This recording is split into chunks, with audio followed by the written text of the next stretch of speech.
Muy bien, queridos amigos y compañeros. Bueno, realmente los que acaban de entrar habrán oído el diálogo que tuvimos con Rubén Olamendi. Estamos hablando en verdad no de este curso, sino del curso de mitología hebrea. Un curso que dicté el año pasado, me parece que lo hice desde Israel una parte, ¿no, Rubén?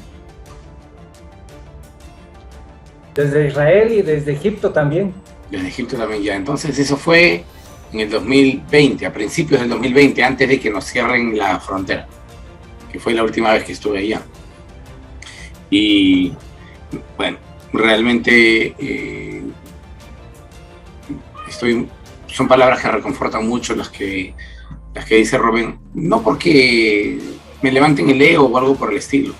Yo honestamente intento mantener siempre los pies en la tierra, sino porque realmente es muy satisfactorio poder descubrir que los contenidos que nosotros brindamos a los participantes, quien habla u otros profesores, siempre les sirve para deconstruir y volver a construir algunos paradigmas en la vida.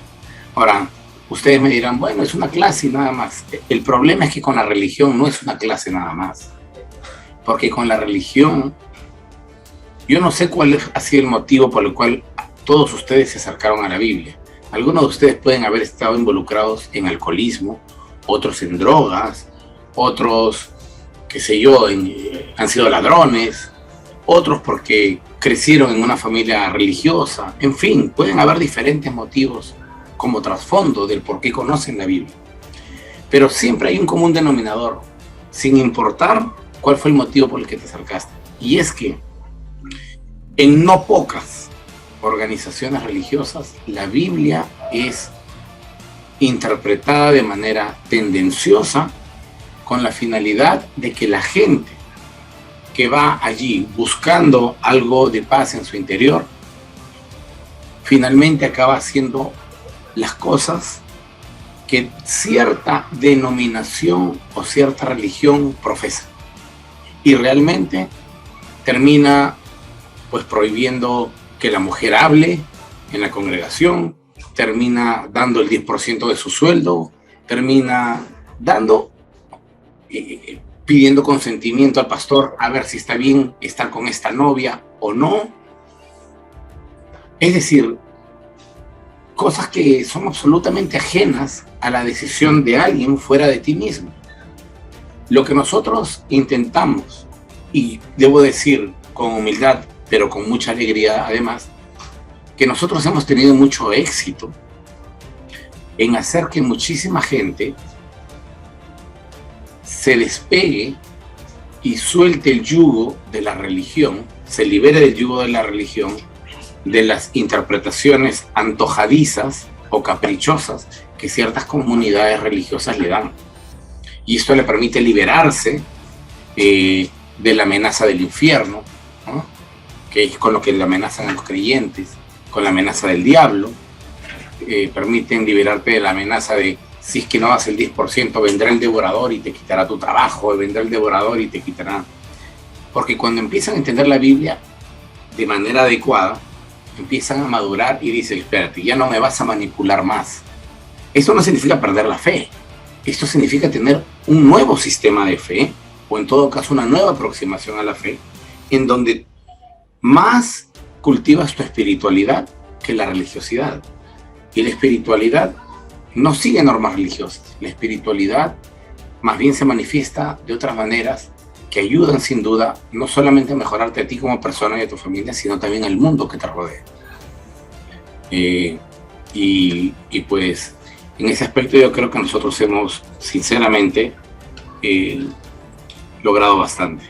Debo también reconocer que con el pesar de mi alma debo reconocer que algunas personas dejaron absolutamente todo, no solo la religión, sino también la fe, y se volvieron prácticamente ateos. Ahora, ¿volverse ateo es producto de estar en Limut? No, la respuesta es no.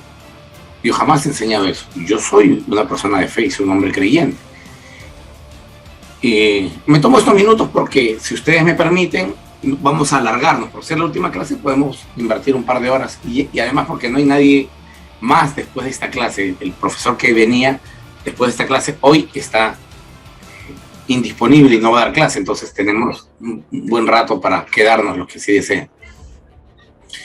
Entonces, y le comento esto porque ustedes también en su oficio, aparte del que tienen para ganarse la vida como qué sé yo, docentes, abogados, conductores o lo que hagan, aparte de esto, también se dedican a difundir y a divulgar la Biblia de alguna manera. Entonces, tarde o temprano se van a encontrar con esto. Cuando tú enseñes algo, posiblemente de lo que nosotros hemos estudiado en este curso o en otro, te van a decir, no, así enseñan los ateos, así piensan los ateos, los que no creen en la palabra de Dios, etcétera, etcétera. Y en realidad no es así. Miren, las personas que cuando se enteran que la Biblia no habla de un diablo, ni tampoco habla realmente de un infierno, cuando se enteran realmente que la Biblia no habla de eso, sino que las traducciones en español han manipulado la Biblia, claro, se sienten aliviadas, dicen, o sea que esto no había con lo que me amenazaban. Bueno, se dan cuenta que no existe y lo que hacen es salir totalmente y dejan la fe y dejan todo. Pero ese no es problema del limud, eso es porque estas personas han estado vinculadas a su iglesia como cuando un ave es encerrada en una jaula. Entonces tú le abres la jaula y lo que hace el ave es desaparecer de tu vista porque nunca quiso estar encerrada. Entonces la persona que deja absolutamente todo es porque nunca quiso realmente establecer una relación con Dios, sino que entró porque la amenazaron. Mira, tú eres alcohólica o alcohólico y usas drogas y has robado, ahora te vas a ir al infierno, Dios te va a castigar y va a ser al lago de dolor eterno y el crujir de dientes. Y entonces la gente por miedo entra. Cuando se da cuenta que esa amenaza por la cual entró no existe, se vuelve a ir. Eso significa que nunca estuvo realmente dentro. Eso significa que estuvo allí coactada o coaccionada por las amenazas. No se fue porque el limud le dijo vete. Y eso hay que distinguirlo porque las personas que se van no se están yendo porque nosotros fomentamos el ateísmo, porque eso no es cierto. Las personas que se van, sin duda alguna, de sus iglesias, sea cual fuera, se van porque realmente nunca estuvieron allí por voluntad propia. Nunca estuvieron allí por el convencimiento de que una relación real con Dios y con los semejantes que tiene allí, que son personas honestas, buenas y que quieren realmente generar un cambio social, todo eso nunca fue real. Entonces, apenas le quitan el cuchillo del cuello, que es Satanás y el diablo, le dicen, bueno, no existía. Lo que hace es largarse. Y eso es muy frecuente, porque las personas que realmente han estado aquí por convicción en sus iglesias, dicen, bueno, a mí no me importa si el diablo existe o no, ni si el infierno existe o no. Yo quiero igual seguir sirviéndole a Dios, yo quiero de igual manera seguir involucrado en su obra, quiero seguir hablándole a Dios, quiero seguir hablándole a la gente de Dios, enseñar la Biblia, contribuir con la sociedad para hacerla mejor, sin importar si Satanás existe o no. A mí me tiene sin cuidado, dice. ¿Qué es lo que yo hago, por ejemplo? A mí me tiene sin cuidado si existe o no. La Biblia no enseña que existe, eso está clarísimo, clarísimo. La Biblia no enseña. Ahora, eso a mí no me quita absolutamente el hecho de que, bueno, como Satanás no existe, entonces me voy a volver un asesino, me voy a volver un delincuente y robarle a cualquier persona que pase por la puerta de mi casa. Por ahí no va. Pero yo hago esta reflexión para que entiendan que las personas que dejan sus iglesias después de haber aprendido es porque se dieron cuenta que la amenaza, el revólver, la pistola con que estaban siendo amenazadas y que era el motivo principal por el cual estaban en sus iglesias, cuando se dan cuenta que no existe este infierno y este demonio, entonces lo que hacen es irse. Y es porque nunca tuvieron la real convicción de estar vinculados y de estar al servicio de Dios y de sus prójimos. ¿Sí? ¿Qué opinan ustedes? Yo quisiera añadir algo, ¿no? Adelante, Frank. Que si hay personas que de repente, les cueste más, quizás por alguna experiencia espiritual, quizás por X, Y, Z experiencia que haya tenido, le cuesta mucho el desprenderse de la idea de la existencia de Satanás, del demonio, del diablo, etcétera.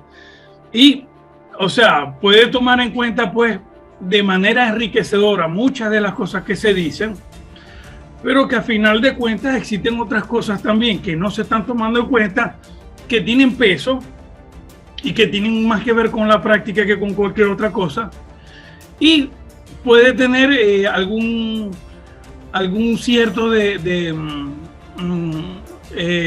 como diría yo, como inseguridad en acatar como esa explicación es totalmente cierta, ¿ok?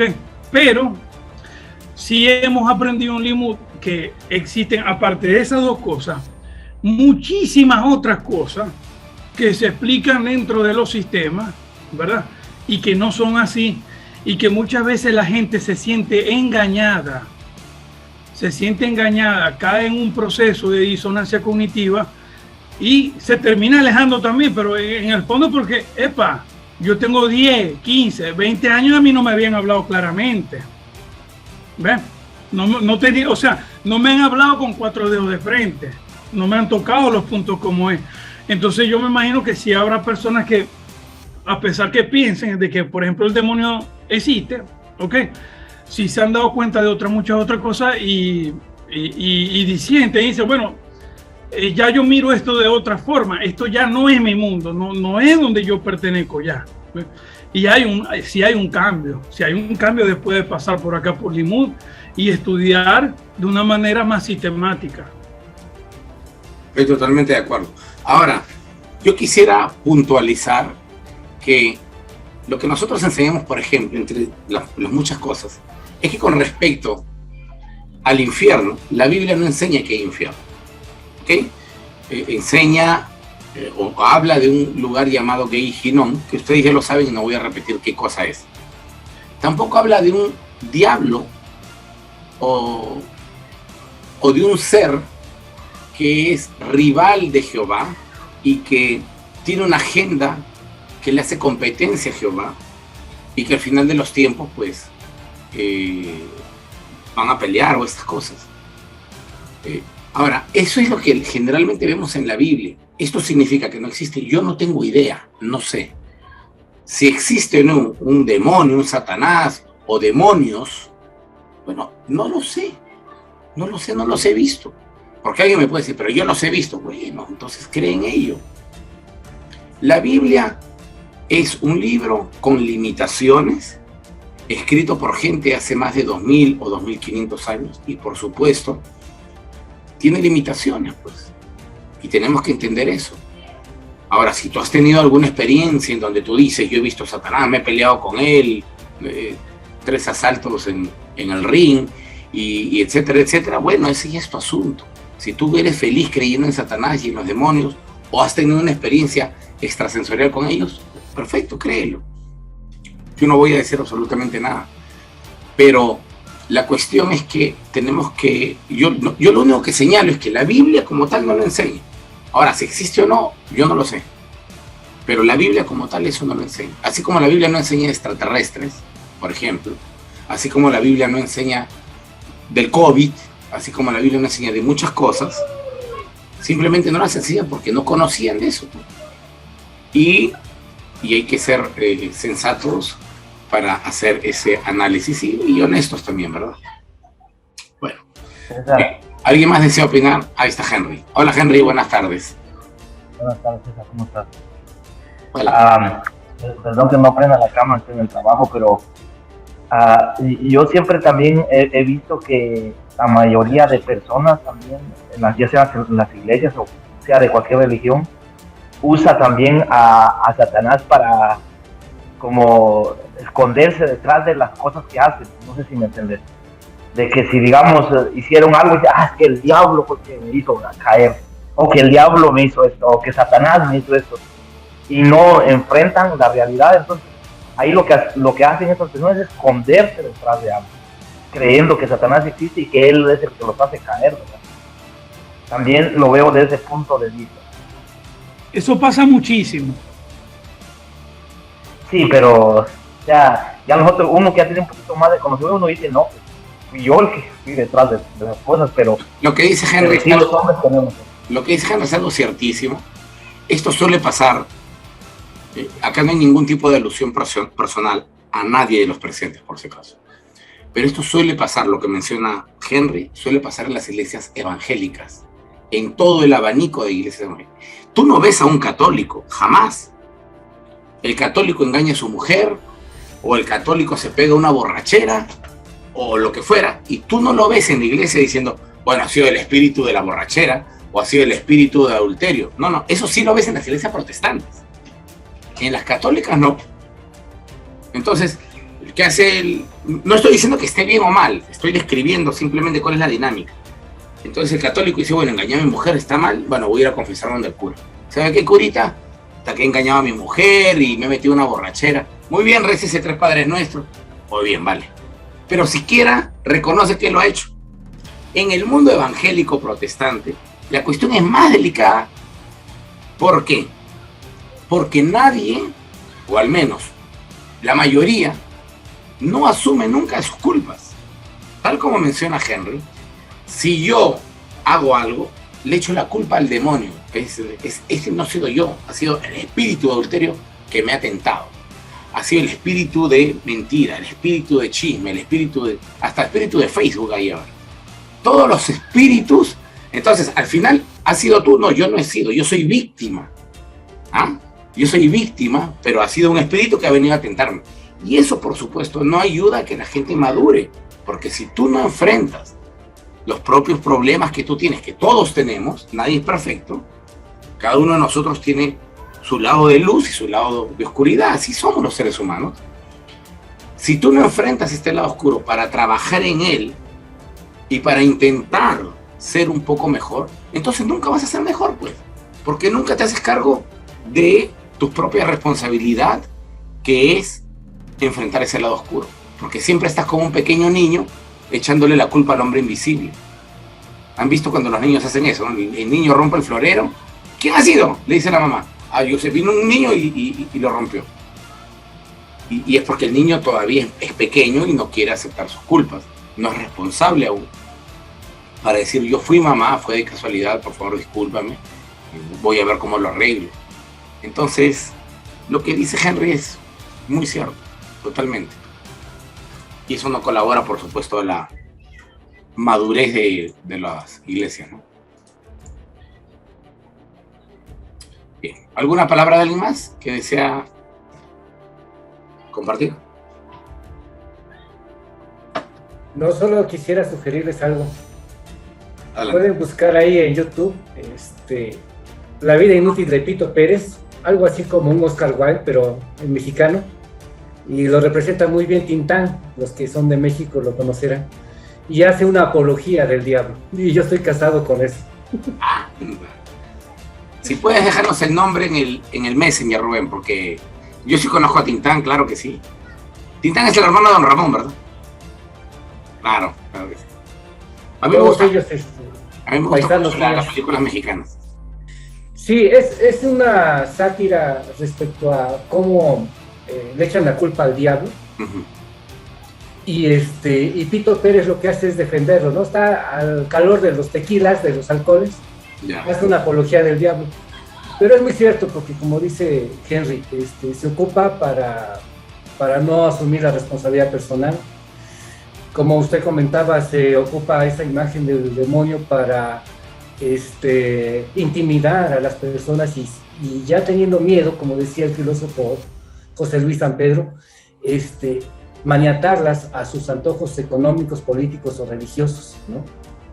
Entonces la figura del diablo,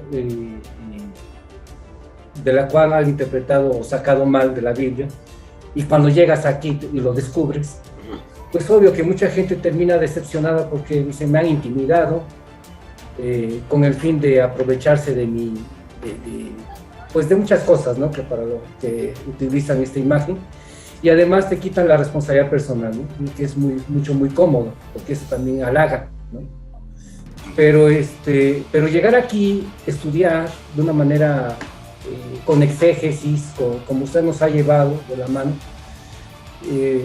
te abre los ojos. Y hay gente que, cierto, no lo aguanta. Yo también tuve mi situación conflictiva, y al final, cuando me cayó el 20, platicando con mi padre, yo decía, bueno, ¿y por qué no nos enseñaron mejor a ti y a mí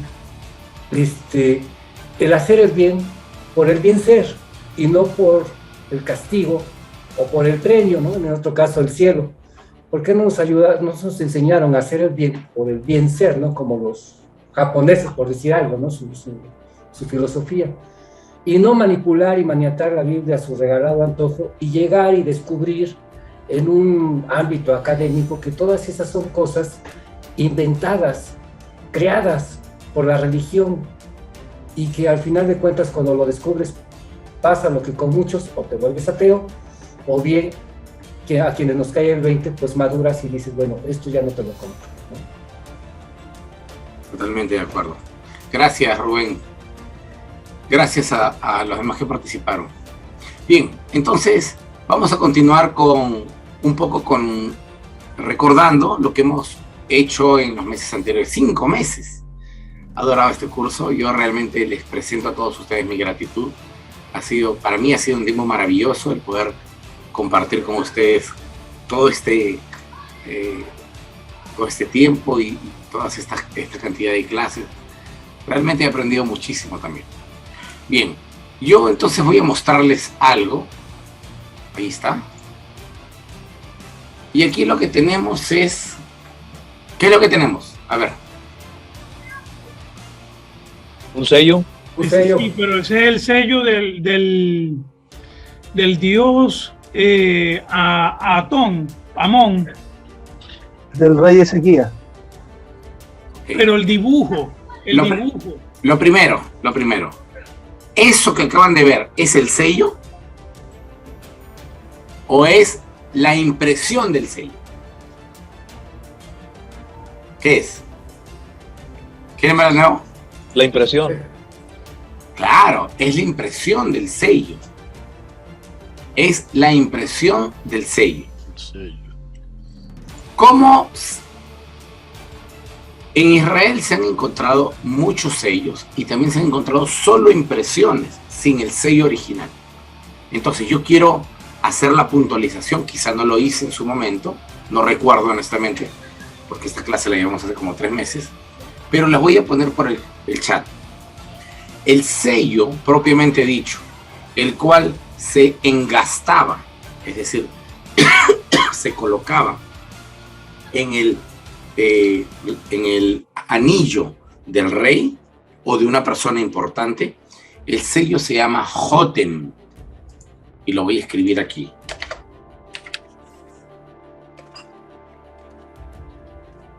Ahí está.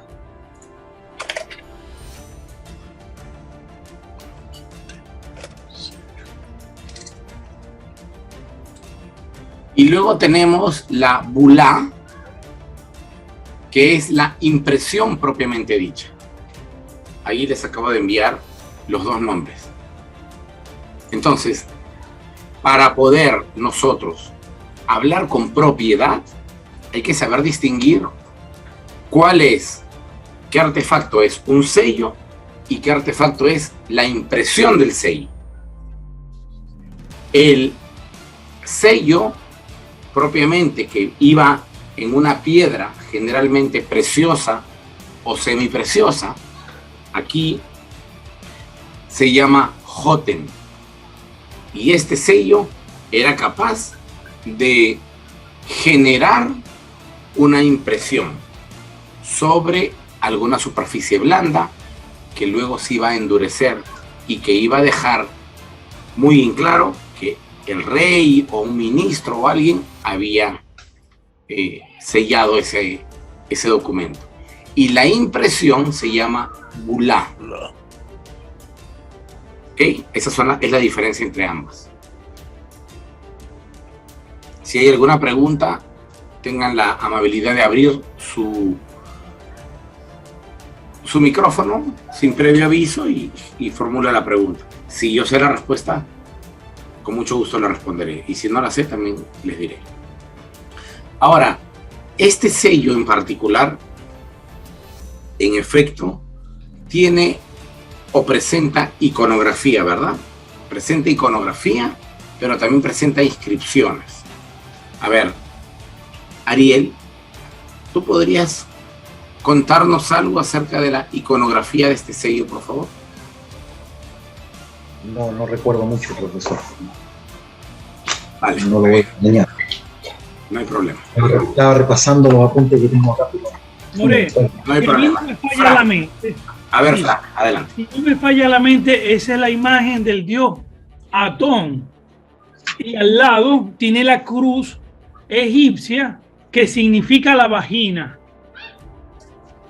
Ok. Y entonces, los caracteres en paleohebreo, que se nota que son grafías egipcias con el sello, perdón, con la... Son dibujos egipcios con la grafía del hebreo del primer templo, del paleohebreo. ¿Ok? Dice la inscripción perteneciente a Ezequías, rey de Judá. Aquí, por ejemplo, clarito, la parte de abajo dice Melech Yehudá. Totalmente. Ok. Aquí hay un par de cosas que debemos recordar. En cuanto a la iconografía o imagen central de esta bulá, es decir, de esta impresión, tiene un sol en el centro, alas a los costados, y del sol circular central salen rayos en la parte inferior y en la parte superior. Esos rayos solares están, por decirlo de alguna manera, están iluminando. Esa es la idea que quiere dar el artista. Están iluminando por abajo y por arriba el nombre de Ezequías y la parte de abajo que dice Melech Yehudá. Entonces, este símbolo en realidad es una mezcla entre Atón y Amón, porque Atón tiene una clara característica, y la clara característica es que siempre la figura del dios Atón es dibujada con rayos que salen del centro para tocar al bendecido, a su hijo. En el caso de Egipto, tocaba, por ejemplo, a Akenatón y a su esposa y a sus hijos, porque ellos son los hijos predilectos del dios. Entonces salían como si fueran unas manos en forma de rayos y los tocaban. Entonces aquí tenemos en realidad una especie de mezcla entre Amón y Atón. Pero lo que sí queda claro es que la iconografía es egipcia. Y luego, en los dos lados laterales, uno de ellos ya está casi ininteligible, borroso, pero el otro está muy claro todavía, es la imagen de la llave de la vida. Sí. A esto en realidad no debemos llamarle cruz egipcia porque no tiene la finalidad de ser una cruz. A nosotros nos parece cruz, pero yo creo que honestamente deberíamos demorar un par de segundos para llamarle como se debe. Esto se llama la llave de la vida.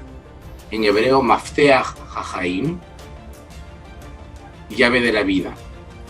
Y esto que simboliza ciertamente a una vagina y que es la imagen de un círculo con una cruz, la que se usa hasta hoy para indicar la mujer, ¿verdad? ¿Han visto ese círculo con una pequeña cruz? Viene de aquí. Y el del hombre es un círculo con una pequeña flecha. Entonces, hasta el día de hoy, muchos de nosotros, sin saberlo, utilizamos este mismo dibujo para indicar la fertilidad y fecundidad femenina. En el caso del sello o de la bulá del rey Ezequías, se indica, por supuesto, que el Dios de la vida está con Ezequías, bendiciendo a Ezequías. Ezequías es como el hijo del dios Amón o Atón, y que precisamente la vida le acompaña a él. Recuerden que los dioses dan la vida y quitan la vida, y en este caso particular, el dios Sol, dador de la vida, es quien acompaña a derecha y izquierda, acompaña a el rey. ¿Recuerdan ustedes el Salmo donde dice: caerán a mi derecha y caerán a mi izquierda, pero a mí no me tocará, porque yo estoy en el centro, por supuesto? Es decir, pueden caer de todos lados, pero a mí no me va a tocar. Yo soy una persona que está protegida por Dios. Eso es lo que quiere decir el Salmo. Y esta es más o menos la idea aquí, ¿no? Es decir, el rey está protegido por arriba, por abajo, y por derecha y por izquierda, por el dios Sol y por las llaves de la vida. Está absolutamente protegido cual burbuja por la bendición de estos dioses. Esto nos muestra sin duda alguna que para la época del rey Ezequías todavía el culto a los dioses egipcios está muy fuerte y está presente aún en el antiguo Judá.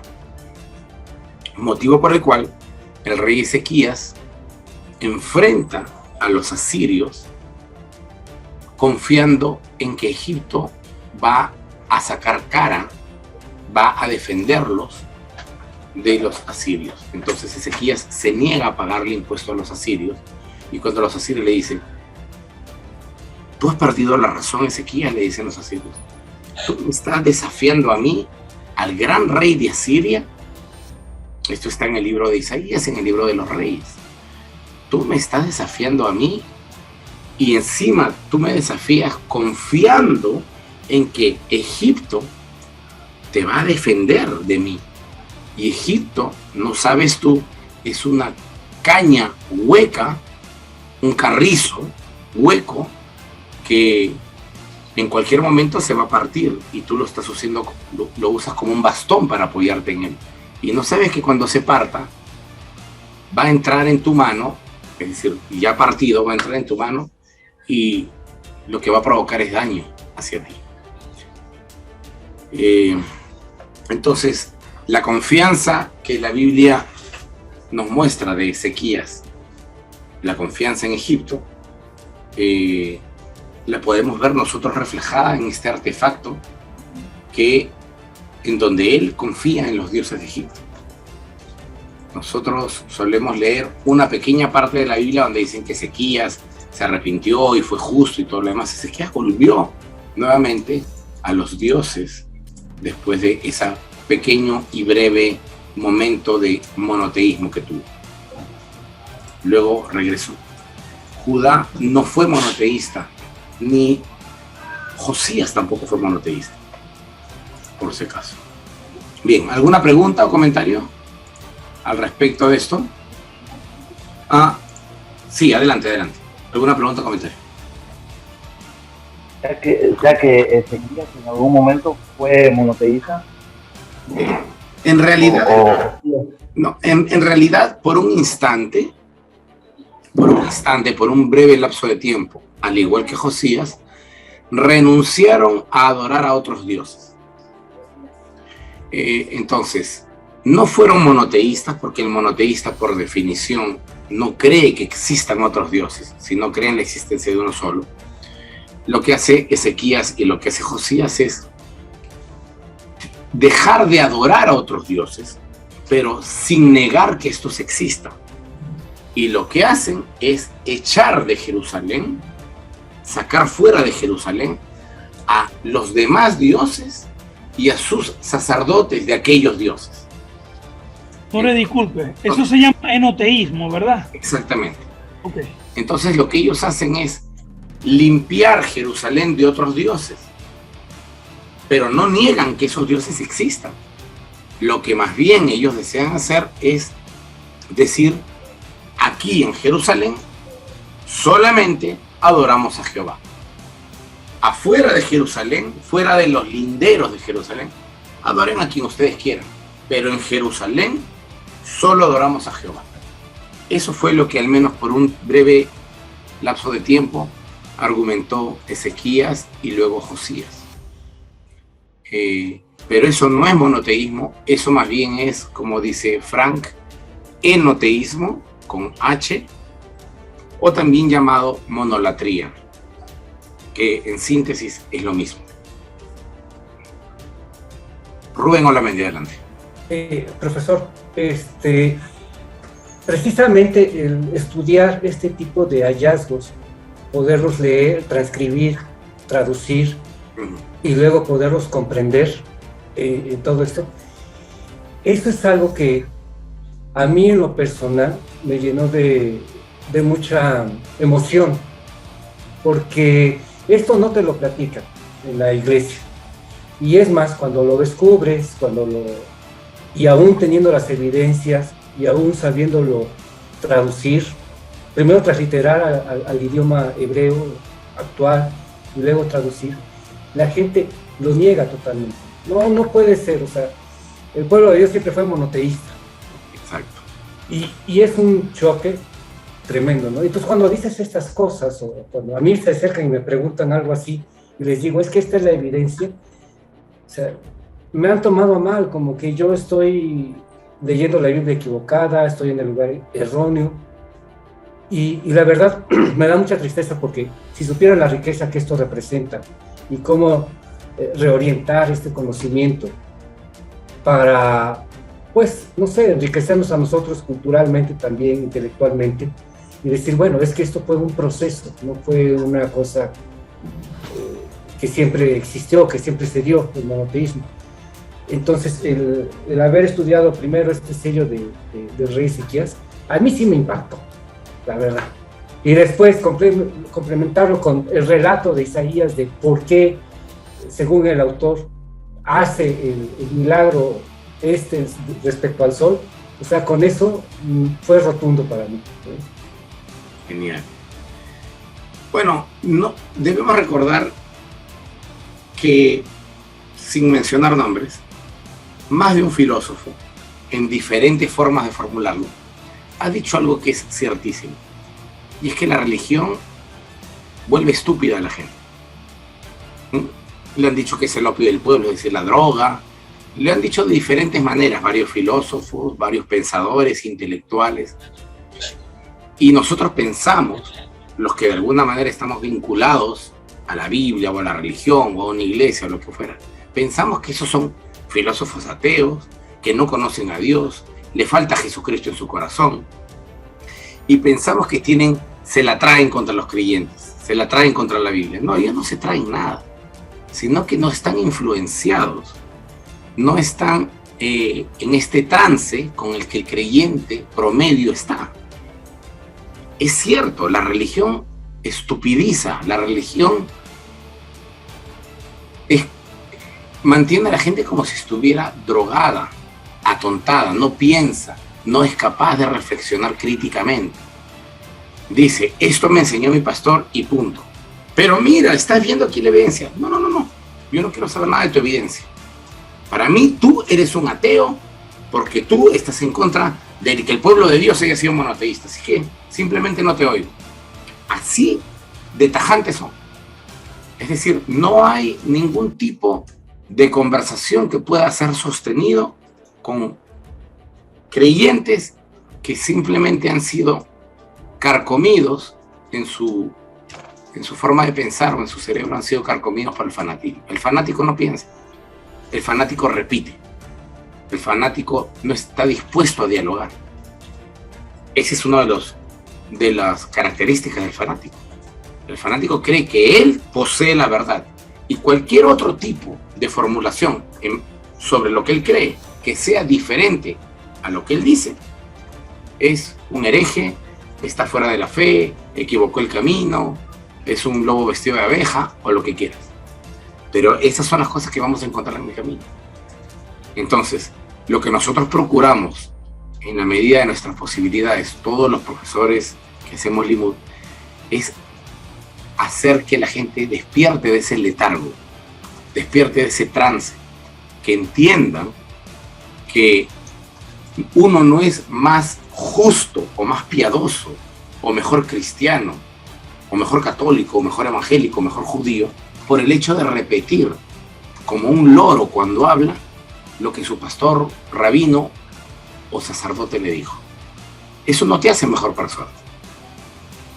Entonces, lo que intentamos hacer con todo lo que esté a nuestro alcance es que la gente despierte, que la gente reflexione, que la gente se haga cargo de lo que cree a partir de sus propias investigaciones, sin repetir, que ponga en tela de juicio todo, incluso lo que nosotros mismos enseñamos, que todo lo ponga en tela de juicio, que investigue y que saque sus conclusiones. Rubén, adelante.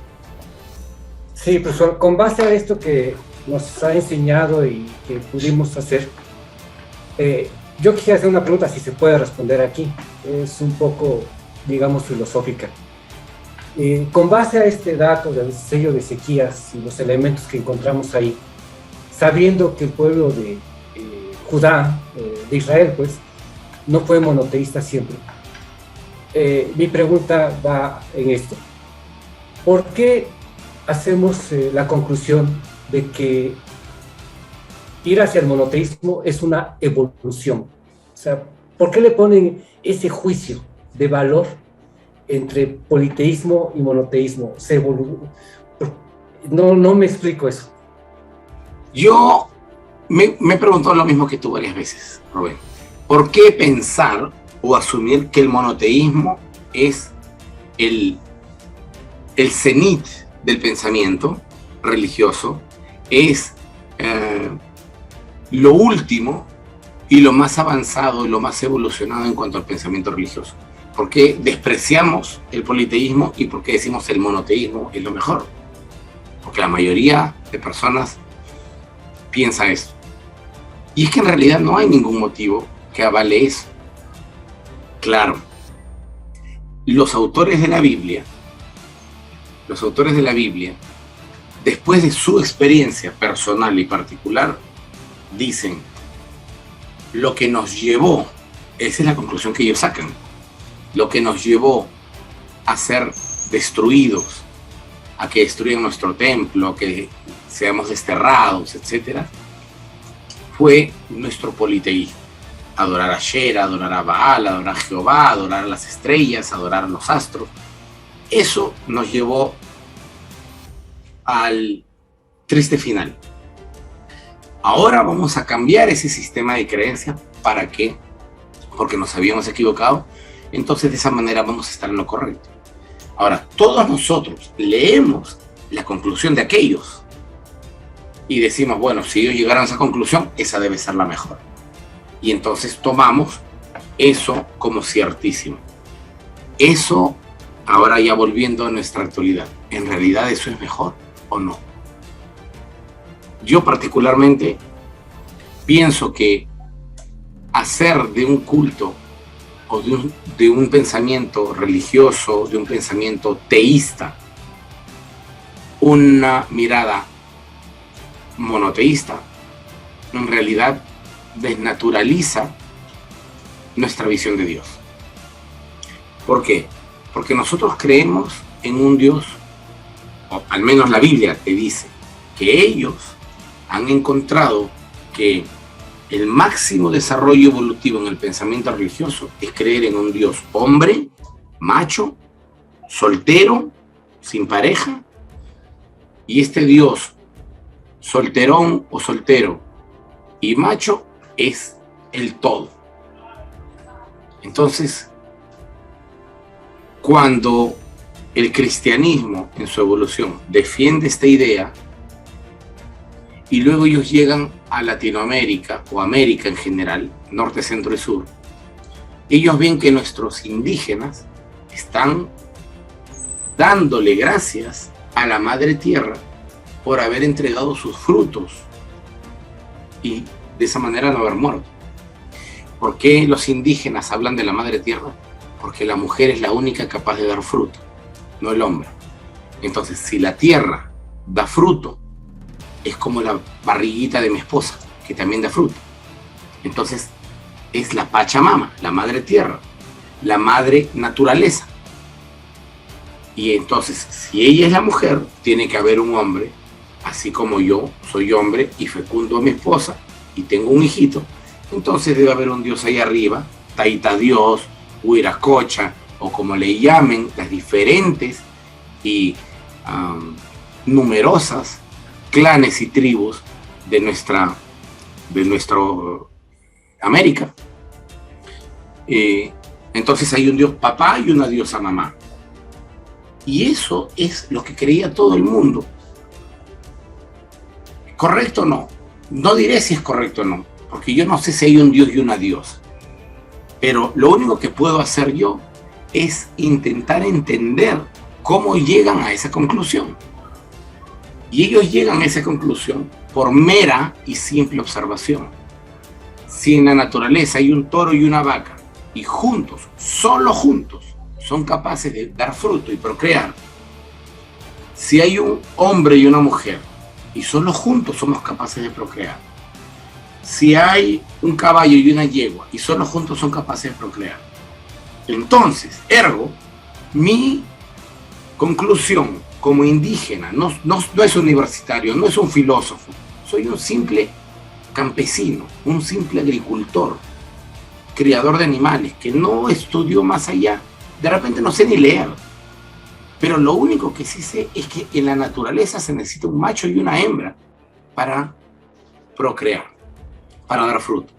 Entonces, la simple formulación filosófica religiosa a la que llegan los aborígenes e indígenas americanos en toda su extensión es: tiene que haber un Dios papá y un Dios mamá, pues. Un Dios papá y una diosa mamá. Y estos son los que cuando se juntan hacen que la tierra se fecunde y dé frutos. Y todos tenemos que haber salido de ahí. Así de sencillita es su reflexión. Y en honor a la verdad, a mí esa reflexión me colma y me llena más que la de un Dios solitario y macho. Ahora, ese es mi punto de vista, por supuesto. El Dios judío es un Dios macho y solitario, que luego el cristianismo adoró a un judío llamado Jesús y por ende empezó a adorar el libro que este judío llamado Jesús también lo usaba. Entonces al final acabaron con el mismo culto judío, dándole algunos matices cristianos, sobre todo al judío que adoraron. Pero en última instancia, acabaron afirmando lo que afirmaron los judíos hace 2500 años. La pregunta es, así como muchas otras cosas que hemos reformulado, ¿qué tan correcto es? Y si no fue correcto eso, no estoy diciendo alejarse de Dios ni que no existe, pero ¿y si aquella formulación de un Dios único, solterón, macho, no es la correcta? Y si hay que reformular eso, bueno, yo lo dejo ahí nomás. Como verán, no he dicho nada. Como verán, no he dicho nada ni he dado respuesta. Solamente he querido moverles un poquito la alfombra. Nada más. More, perdón. Hola Martita, adelante. Buenas tardes. Quería preguntarle, o no sé, estuve tomando el curso de zoroastrismo y lo que veo es que en el sello de Ezequías las alas que tiene y el sol se parece justamente al de Ahura Mazda, o sea, me parece más, y no sé si habría alguna relación, porque Ahura Mazda sale de las alas y del sol, así como está en la imagen.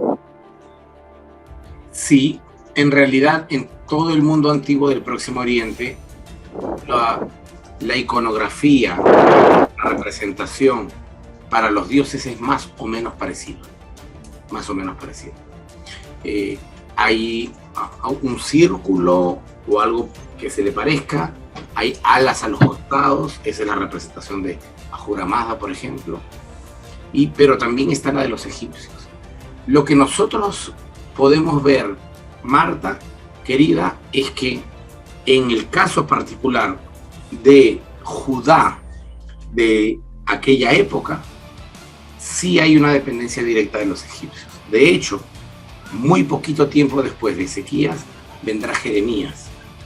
Y Jeremías le dirá a los reyes, los cuales él cuestiona, les dirá: maldito el hombre que confía en el hombre. Y se los dice porque aquellos reyes confiaban en Egipto. Y la Biblia esto lo deja muy claro. Pensamos que allí hay un núcleo histórico bastante consistente. Así que parece ser, según la evidencia textual, querida Marta, y según incluso la aproximación geográfica, parece ser que más bien allí hay una dependencia de los dioses egipcios más que de la de los persas. Incluso los persas todavía no están en su apogeo en esta época en donde aparece el sello, así que muy difícilmente sería de los zoroastristas. Y espero que el curso que estás tomando de Zoroastro es conmigo, ¿verdad? Claro, More. Sí, le cuento que gracias a un libro que justamente lo da en el curso, he podido encontrar la traducción de las cartas de Elefantina. Fantástico. La tarea que nos ha dado, y le cuento que he estado cabeceando, no he podido hacer la traducción, solo partes, así estaba picoteando y no, pues gracias, el libro, ahí está la traducción. Y bueno, fantástico. maté 2 pájaros de un tiro. Bueno, muchas gracias. Gracias también, Marta. Sí. Ahora le damos la palabra a Ariel. Hola, Ariel, buenas tardes, adelante. ¿Cuál es la pregunta? Bueno, vi que hace un instante abriste tu micrófono y querías hablar. No, estaba escuchando. Soy un estudiante pasivo, me gusta reflexionar. Vale. Bueno, ¿qué opinan? Ahí está Henry. Adelante, Henry. Sí, me dejaste con una curiosidad ahora sobre Dios. Es que la Biblia dice, en varias partes dice, y les enviaré mi ruaj, mi presencia, sea mi espíritu. Y esa presencia se ve que está en todas partes, ¿verdad? Entonces, a veces yo me pongo a pensar cómo, si Dios tiene una identidad o es como el viento, no alcanzo a entender eso a veces. Pues estamos No sé igual. qué opinas. Estamos igual. Yo, en honor a la verdad, tampoco entiendo. Hay formulaciones que en teología se presentan como ciertísimas y muy claras. No necesitan confirmación de ninguna naturaleza. Como Dios lo sabe todo, Dios está en todo lugar, ¿no? Es decir, la omnisciencia, la omnipresencia, la omnipotencia y todas las omnis que ustedes ya conocen. Pero en realidad, a veces la Biblia no avala estas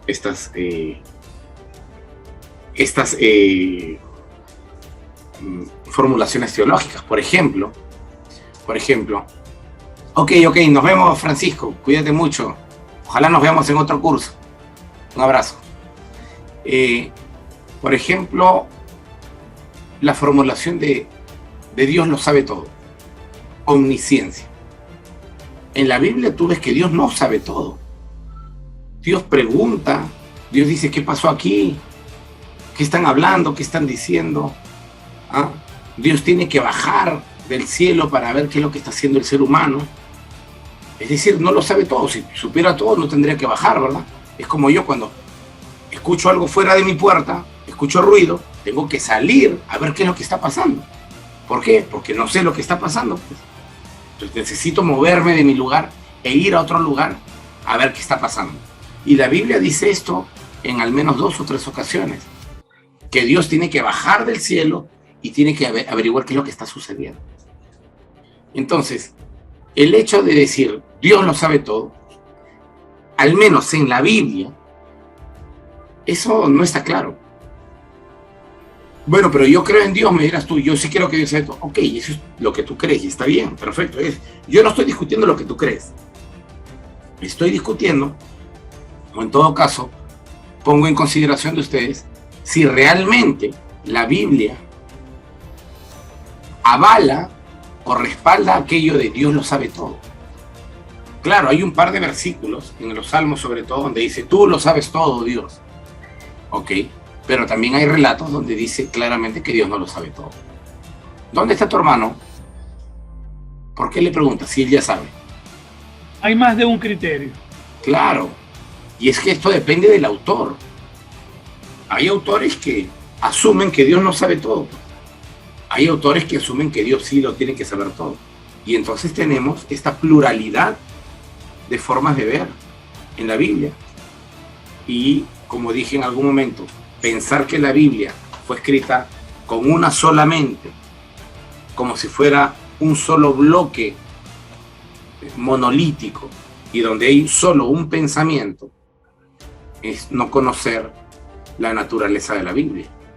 La Biblia, en casi todos los temas teológicos, tiene 2 o 3 puntos de vista. No hay uno. Cuando uno está en la iglesia y le enseñan, por ejemplo, la catequesis, o está en la iglesia protestante evangélica y le enseñan los primeros pasos con Jesús, o le llaman apostolado o discipulado, ¿sí? Las verdades básicas de la fe. Y entonces te dicen, Dios es omnipresente, y te enseñan 3 versículos. Ah, está bien. Claro, pero no te enseñan los otros 3 donde te dicen que no. Solo te enseñan y te respaldan lo que el librito, generalmente hay un libro, quiere que tú sepas y quiere que tú repitas. Y Dios lo sabe todo, y Dios está en todos lados, y te enseñan 3 o 4 versículos para respaldar que eso es cierto. El nuevo creyente dice, amén, no hay nada que discutir, aquí está claro como el sol del mediodía. Claro, pero no te han enseñado que hay otros 4 versículos que dicen lo contrario a los 4 que te han enseñado ahí. Entonces el creyente promedio, como no investiga en la Biblia, se queda con eso, y pueden pasar 20 años y se quedó con eso. Pero, como dije, hay diferentes matices en cuanto a los contenidos. Eso depende a quién sigas. Sí. Una pregunta. Con todo gusto. More, ¿cómo toman los judíos esa afirmación del rey Ezequías cuando ven la prueba arqueológica del sello y que de una u otra forma se puede visualizar un sincretismo religioso? ¿Es una afirmación que les da duro a ellos, a los que son fundamentalistas, o la dejan pasar por alto? El judaísmo, al igual que las demás religiones, está compuesta por seres humanos, y hay humanos de todas las tendencias. Desde el más fundamentalista ortodoxo, que abandonó por completo la reflexión y el pensamiento crítico, hasta judíos que son bastante más racionales, que someten todo lo que leen al escrutinio de su pensamiento, de la evidencia, de la reflexión. Y estos últimos, que son, yo diría, la mayoría, no se hacen mucho problema. Y hay algunos que les interesa un pepino. No me interesa si fueron o no, porque no son religiosos. Son absolutamente desvinculados de la religión. Y esa es la mayor parte. Pero entre religiosos conservadores a ultranza y aquellos que mantienen una religión, pero sobre todo sin nublar su pensamiento crítico y su razón, estos últimos no se hacen problema, dicen, bueno, nuestro pueblo fue politeísta hasta tal momento y alcanzamos el monoteísmo ya, digamos, bien establecido después del siglo I después de Cristo. ¿Y cuál es el problema? No hay problema, yo sigo cierto sistema religioso y listo. Pero no se hace mayor problema. No se rajan las vestiduras ni se jalan los cabellos. Los que sí son capaces de agarrarte a pedradas son los ortodoxos, porque estos son como el ala dura de los musulmanes o de los cristianos. Esos no están dispuestos a negociar lo que ellos creen. Para ellos, Abraham fue judío, Noé fue judío, David fue judío, todos ellos monoteístas, y todos ellos adoraron a Jehová como un solo Dios. Punto. Se acabó la conversación, no hay nada que hablar. Así de sencillo. Entonces, cualquier otro punto de vista que tú quieras expresar no tiene cabida, siquiera no tienes ni 5 segundos para hablar de un punto de vista diferente. Ahí se acabó el tema. Así es que existe, así como en la mayoría de religiones, de los dos, para todos los gustos.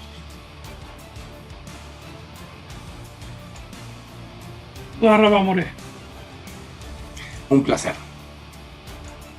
Muy bien, seguimos un poquito más. Pregunta: ¿cuál fue el evento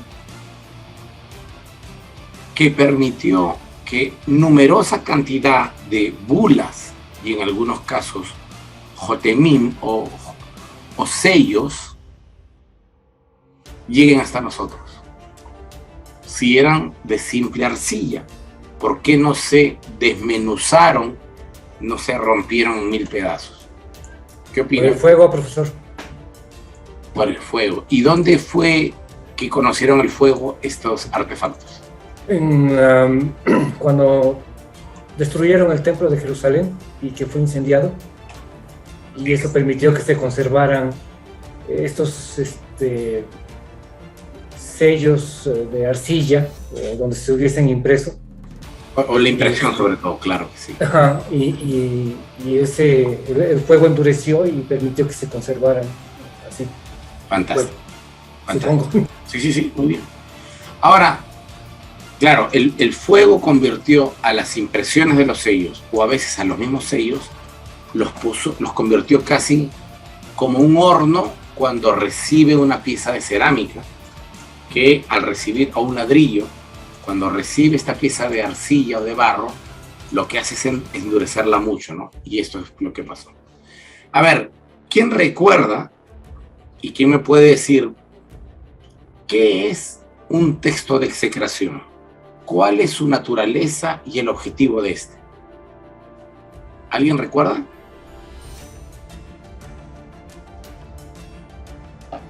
Eso está vinculado también a nuestro curso. Esta es la clase 12. Aproximadamente, sí. Sí, tengo los apuntes. Son antiguos textos egipcios y cananeos. ¿Y qué es lo que dice? Donde se listaban los enemigos del faraón, los enemigos del Estado egipcio o vecinos extranjeros problemáticos. ¿Y para qué se listaban ahí? ¿Para qué se ponían en lista ahí? Los textos con los nombres de los enemigos se solían escribir en estatuillas, cuencos de cerámica o bloques de arcilla que eran destruidos posteriormente. Así es. A veces se colocaban en un cuenco de arcilla o en un jarrón. A veces se utilizaban muñecos de arcilla, muñequitos con sus 2 manos y sus 2 pies. En fin, hay una, digamos, considerable cantidad de artefactos en donde se colocaban los nombres. Y sí, se ponía la lista de todos sus enemigos. Pero no solo la lista, también se ponía una maldición. Sí. La palabra execración significa maldición. Los textos de execración son los textos de maldición. Entonces, vamos a suponer que el rey de, el rey de Dinamarca odia a sus vecinos por enemistades políticas, entonces dice, vamos a hacer una lista en donde todos los países que rodean Dinamarca y en general de Europa, que son mis enemigos, vamos a maldecirlos. Entonces hace una lista de España, Francia, Bélgica, etcétera, etcétera, y pone, todos ellos sean malditos. Ojalá que sus reyes acaben y sus reinos acaben como este cuenco. Entonces, escrita una vez la maldición y escrita también aquellos que son objeto de la maldición, el rey seguramente con algún mago lo que hacían era romper la jarra o el cuenco o romper el muñeco, como si fuese magia vudú, pues, aproximadamente. Y entonces el rey, que también tenía el mismo pensamiento de los antiguos. Creía, por convencimiento de los brujos o de los magos, creía que romper el cuenco con el nombre de estas personas y encomendando su reino a sus dioses, entonces se iban a romper en 100 pedazos o en 1000 pedazos, tal como él acababa de hacer con este artefacto. Así es que los textos de execración son textos de maldición que eran escritos en un artefacto el cual luego era roto en 1000 pedazos, simbolizando también la desaparición de los reyes y reinos que estaban escritos en él. Sí. Genial.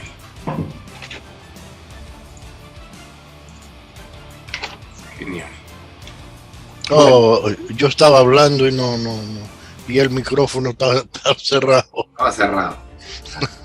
Que ahí estaba Jerusalén también, ¿no? Ahí estaba Jerusalén. Sí. Jerusalén.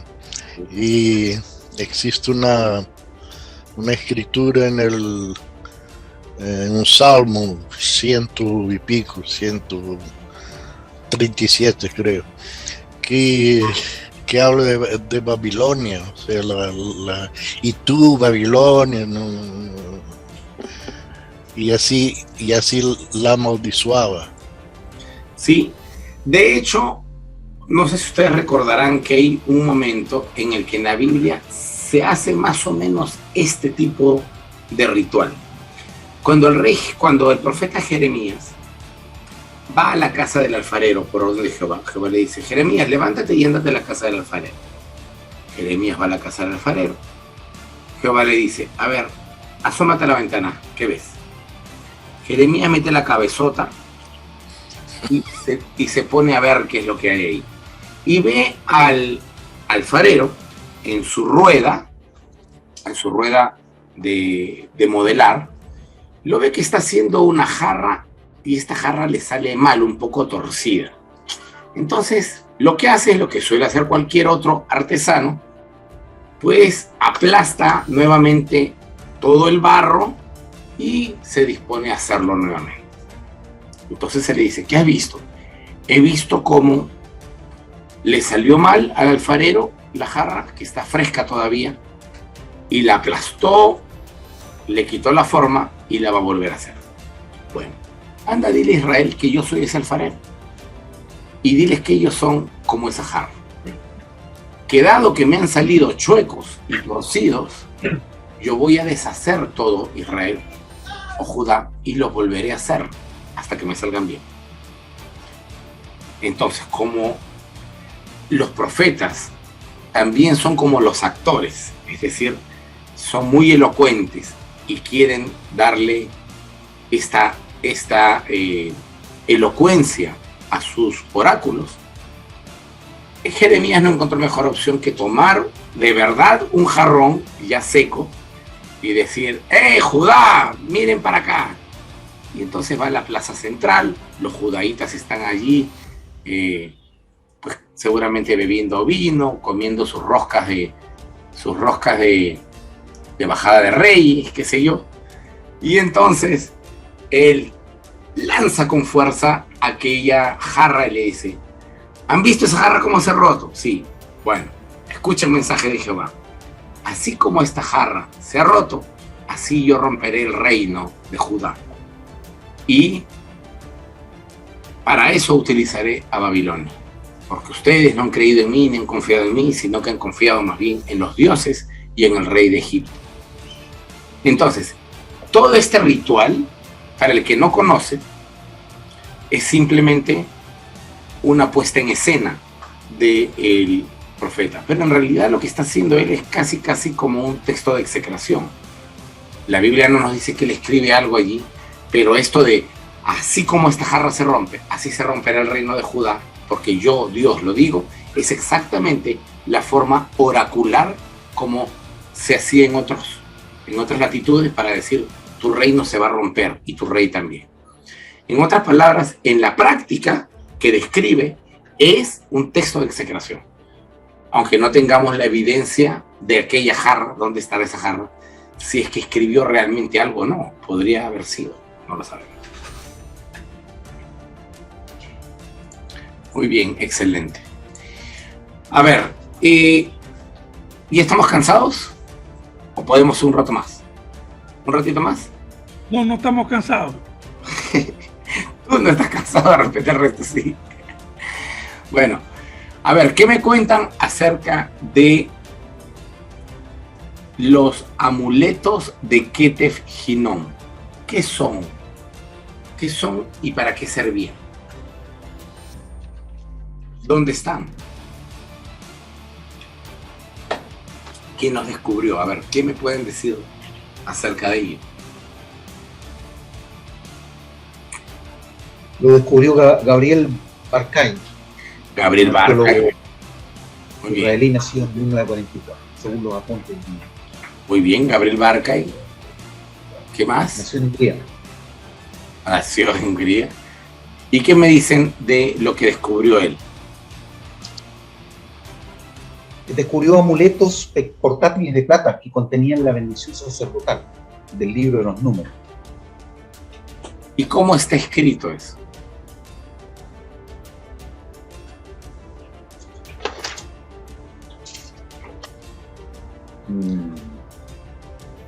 ¿Qué recuerda?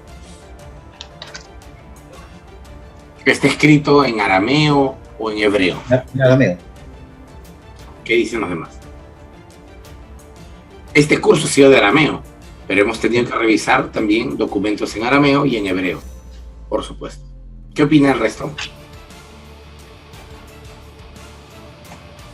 Palio hebreo, dice acá, según los apuntes. Está escrito en palio hebreo. Está escrito en hebreo. Son dos pequeños rollitos que tienen más o menos la extensión de una colilla de cigarrillos. Son pequeñitos. 3 centímetros de ancho por 10. Así es, solo 3 centímetros. El más grande, el más chico es más pequeño aún. Y el día de hoy ya están desenrollados y abiertos y expuestos para que la gente los pueda ver en el Museo de Israel.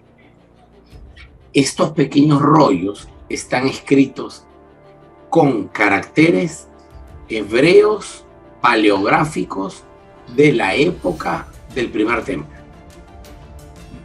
Todavía allí no usa el pueblo de Judá los caracteres arameos cuadrados que traerían desde Babilonia. Todavía no. En esta época, el portador y dueño de estos pequeños rollos de plata todavía cree en varios dioses, no solo en Jehová. Aparentemente Jehová es su favorito, ¿sí? Pero no significa que sea monoteísta. Así como cuando, por ejemplo, no sé si ustedes lo habrán visto en sus países, yo lo veo cada rato aquí en mi país. Ustedes han visto que nuestros hermanos católicos tienen muchos santos, ¿verdad? Está San José, está San Judas, hay como 50 santos, ¿cierto? Pero cada uno de ellos tiene un santo favorito o una santa favorita. Algunos le oran o le rezan a San Martín, otros le rezan a San Judas, otro a San Eustaquio, otro a Santa Rosa, otro a, qué sé yo. San Nicolau. Exactamente. Entonces, esto todavía es así. El portador de estos rollitos en Ketef Hinnom tenía, por supuesto, un dios favorito que era Jehová, pero eso no significa que no haya adorado a otros dioses. No lo sabemos. Y finalmente, ¿por qué los tenía en su pequeña bolsa de lino junto a su cadáver? Porque lo enterraron con todo, es decir, eran artículos favoritos para él.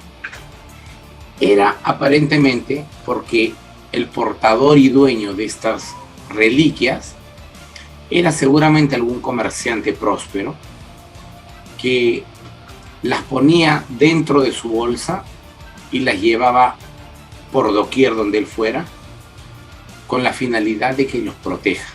es un artefacto apotropaico.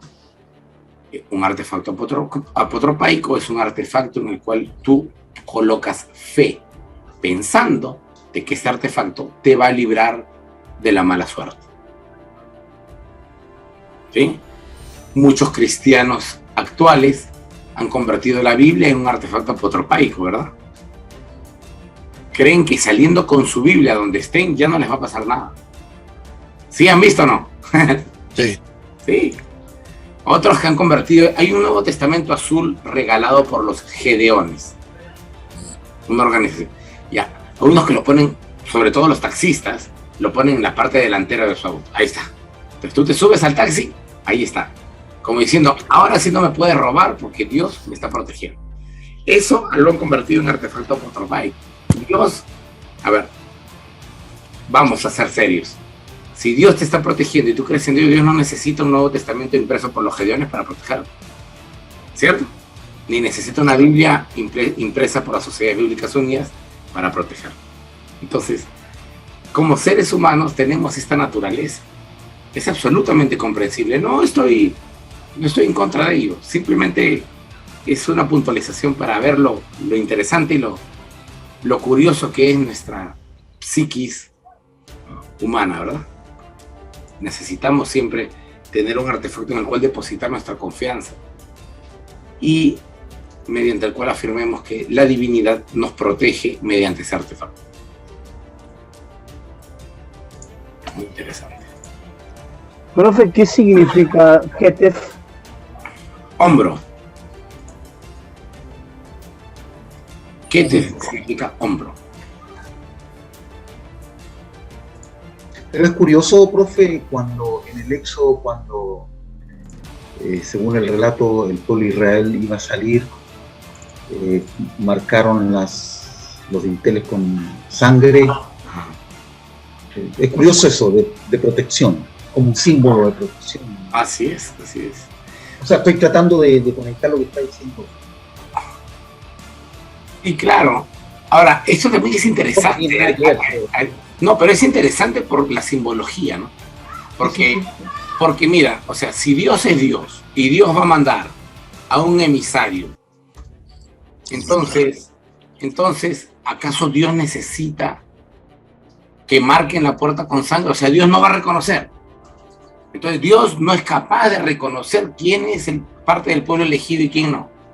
No, pero lo interesante es que fue iniciativa de Dios, no del pueblo. Así es, así es. Al menos según el texto, ¿no? Según el texto, el autor hace hablar a Dios diciendo que Dios le dice, tú te tienes que marcar. O sea, no fue una idea de los israelitas. Así es, así es. Como aferrándose a eso. Sí, muy interesante, muy interesante. Bueno, mis queridos compañeros y hermanos, yo no quiero abusar más de su tiempo, ya tenemos 1 hora y media juntos. Pues ya llegamos a la lección número 40. Yo les voy a dar una sorpresa. Normalmente cuando uno hace un curso en Limud, tiene acceso a ese curso por 6 meses, ¿verdad? Y ustedes lo saben.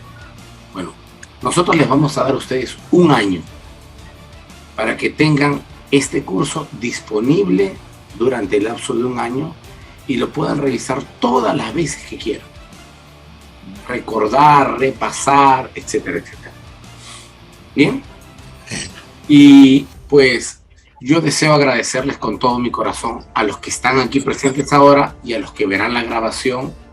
En total somos alrededor de 30 participantes por estos 5 meses en los que ustedes me han acompañado tan generosamente y me han permitido de alguna manera ser vuestro guía en este viaje. Muchísimas gracias a todos ustedes por confiar en este servidor y confiar en el proyecto que tenemos como formación bíblica. ¿Ok? Entonces, pues yo con esto me despido y no sé si alguno de ustedes tiene algunas palabras. Con mucho gusto les vamos a dar. Rubén, adelante. Bueno, gracias, profesor, por llevarnos a este fantástico viaje para conocer todas estas inscripciones antiguas. Un viaje sin estupefacientes, pero fascinante. Y nunca pensé que podría llegar a apreciar este tipo de hallazgos arqueológicos. Ahora que los veo y que tengo una idea de lo que pueden significar, pues bueno, para mí fue impresionante. Y bueno, ahora con esos elementos que nos has dado, pues estoy apreciando el curso de los domingos con el profesor Reutemann de Arqueología y Fe. Y pues te agradezco de veras haberme invitado a este proyecto, un poquito con algunos traspiés, ¿no? Porque te nos estuviste ahí enfermando, pero yo deseaba mucho que te pudieras recuperar y que nos terminaras de llevar en este camino, de este conocimiento. Gracias, de veras, gracias por tu esfuerzo, por tu ánimo y de verdad para seguir adelante con Limú. Y los que quieran acompañarnos los domingos, ahí con el profesor Reutemann, está muy buena la clase, todo lo que hemos visto aquí es un gran refuerzo para entender con profundidad a este académico tan bueno. Gracias también a ti, Rubén, por tus palabras, y además aprovecho para felicitarte por el desempeño que has tenido, performance que has tenido en esta clase. Gracias. Henry Joen ha levantado la mano. Adelante. Sí, también para unirme a las palabras de Rubén, agradecerte por este curso que nos has dado y pues en mi persona pues he aprendido mucho, cosas que ignoraba y las he ido aprendiendo y de antemano te agradezco por todo eso y el esfuerzo grande que has hecho, como decía Rubén, pues hubo un tiempo que tuviste unas bajas, pero sin embargo entraste a unas clases de que seas enfermo, pero hiciste el esfuerzo, entonces que te agradece de antemano eso y también por invitarme a este curso, pues que fue muy fantástico para mí. Muchísimas gracias por tu palabra. Profesor, de mi parte, muchas gracias. Primero por la invitación y todo lo demás, la enseñanza, porque fue algo que yo sinceramente nunca pensé en aprender. Nunca. En mi vida, a mi edad, yo iba a pensar en aprender una cosa así tan rara para mí, ¿no? Sinceramente.